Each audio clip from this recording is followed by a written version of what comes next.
Hi, I'm Lisa K. Donner, along with Jeff Charles, James Fight, Sarah Cowgill, and Andrew Moran.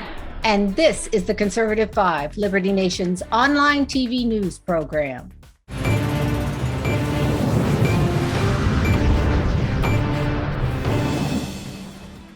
The national supply chain is in the news again. It started last year with a random rush to buy toilet paper. Well, we survived that harrowing experience. Now, with ships in ports waiting for transport and other cargo vessels skulking around for a place to dock, hoarding goods has reached a fever pitch. We often think of hoarding as something only done by doomsday preppers and people on reality TV. But the hoarders nouveau look a lot like you and me, my friends, and stockpiling the latest gadgets, toys, lean cuisine, Snicker bars, and adult beverages. Do we really need to sweep the supermarkets for dry goods and non-perishables? Andrew, is Canada behaving in such an erratic way, or is it just here in the US that we're starting to panic? We're not yet, but I have seen supermarkets beginning to prepare by placing limits on how much households can buy in certain products. So I'm sure I'm going to stack up on my vegan proteins, like I eat chicken tofu nuggets or my wheat gluten sausages. So I'm pretty sure to stock up there. Everybody, a collective. That's going to give you gas. That's going to give you gas, Andrew. When I see this happen, though, I mean, I've looked at other countries that are experiencing their own food problems that they've been doing for a long time. So, for instance, Russia, they've been dealing with skyrocketing food inflation for several months now, and the government imposed export taxes on the food they produce and they're going to ship because they want to have more food to stay inside of Moscow. Argentina, they've also been imposing export tax on their own goods. So everyone's preparing. So what I'm concerned about, at least in the United States, is that the administration is going to apply similar policies. So, for instance, they're now limiting how much oil and gas can be exported out of the country. So it wouldn't surprise me if the U.S. government did the same thing in the United States when it comes to food.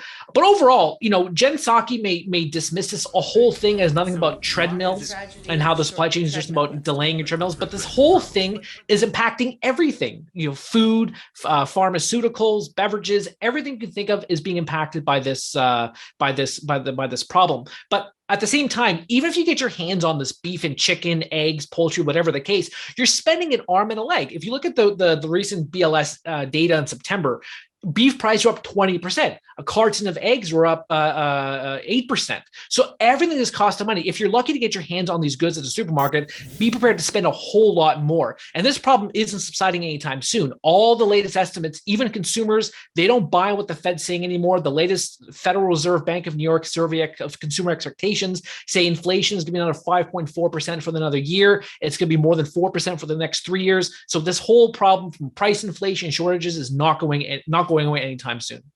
All right. But Sarah, they're acting like, well, we're just sitting around waiting for our Gucci handbags.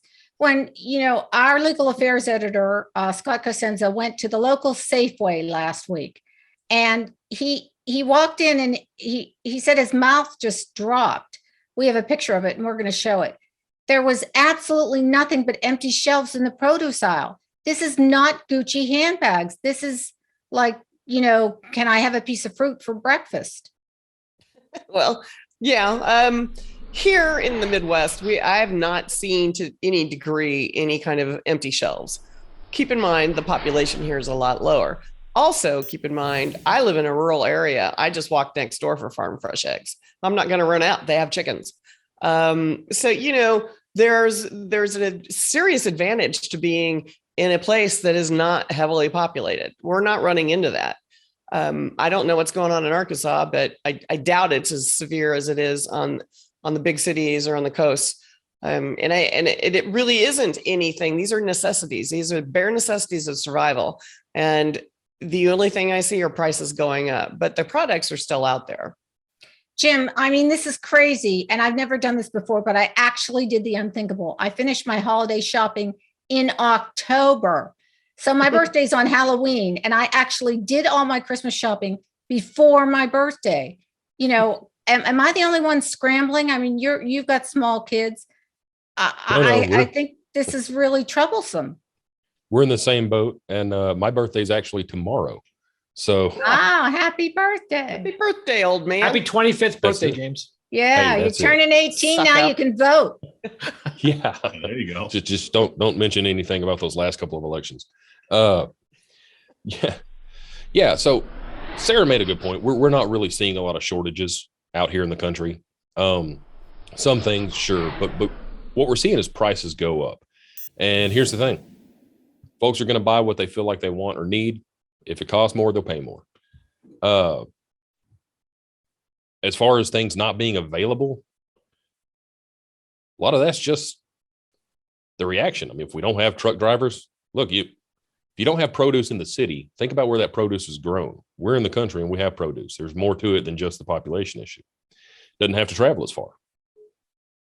If I may interject, Lisa made an excellent point about the whole Christmas shopping before the holiday season even started. You know what? A lot of retailers are doing the exact same thing. They're engaging in a new form of panic buying. It's not so much consumers doing it as much. It's now the retailers who are trying to get their hands on all this different stuff, whether it's food, whether it's lawnmowers, whatever the case it is. And this is going to add even more to the supply chain crisis because right now it's everyone trying to catch up. So when you have all these new orders, now you're going to have a new problem from trying to catch up to next year, and it's just going to fester and intensify as time goes by. You know, Andrew, that's a good point. And I actually made this point when we were talking about the ammo crunch a while back. The industry cannot turn on a dime.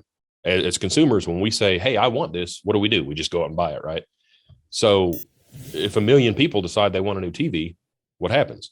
If millions of people decide they need some more ammo, what happens? If you get all these retail level suppliers saying, "Hey, we've got to panic buy," it's just exacerbating the situation.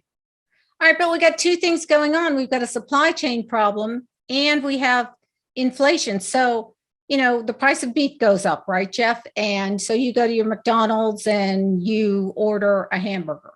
Okay, but the homeless guy who usually eats at McDonald's now has to pay $1 more for his hamburger. It doesn't matter to you and me as much as it matters to the poor people. So why is it inflation? And maybe you might want to punt over to Andrew, or you're welcome to it. But, why is it that this is a high class problem? Well, yeah, I mean, there was a very brilliant economist who told me, but this is happening because, people are wanting things and the businesses just aren't able to keep up. That was actually Andrew who told me that. But I'm I would say brilliant, but thank you. Yeah, but I'm experiencing the same thing here. Not a lot of empty shelves, but the prices are going up. I wanted some steak the other day. I wanted to buy some steak, so I had to sell my car to go ahead and buy that steak. And I'd hate to see your car, Jeff.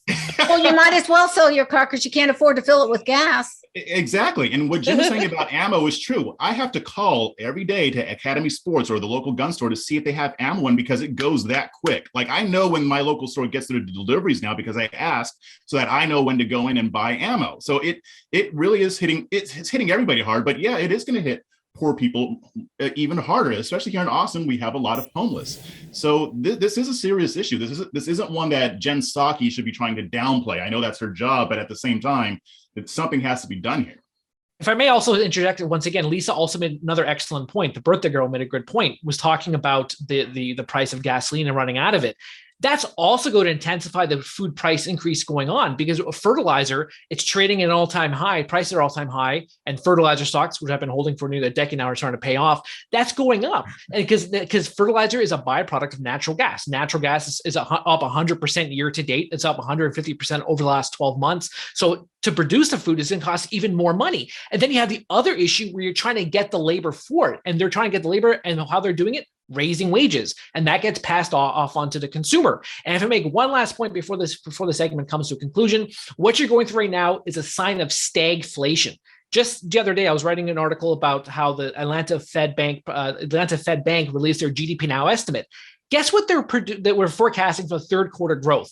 0.5%. That's down from 6% just a couple of months ago. That suggests to me that the economy is barely growing. So you have a stagnant economy and you have skyrocketing inflation, and that's Bidenomics 101, and that's terrible for to get out of this post-pandemic economic recovery.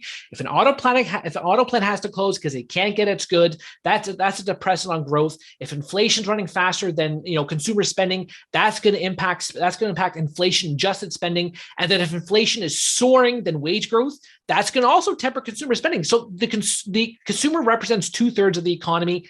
That's going to be a disaster for 2022, and perhaps that's going to hurt the Democrats in the next midterm elections.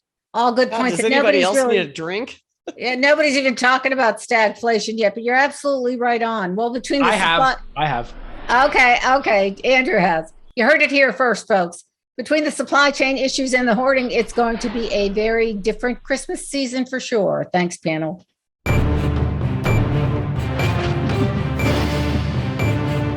That's it for our Conservative 5 panel today. Check out our other C5 shows and segments on your favorite video platform. YouTube, Vimeo, Rumble, we're on them all. As well, Liberty Nation has its own Roku channel where you see all of our TV productions. Thanks for tuning in, and remember to surf on over to libertynation.com. Sign up for our new member zone, just $29.99 for the entire year.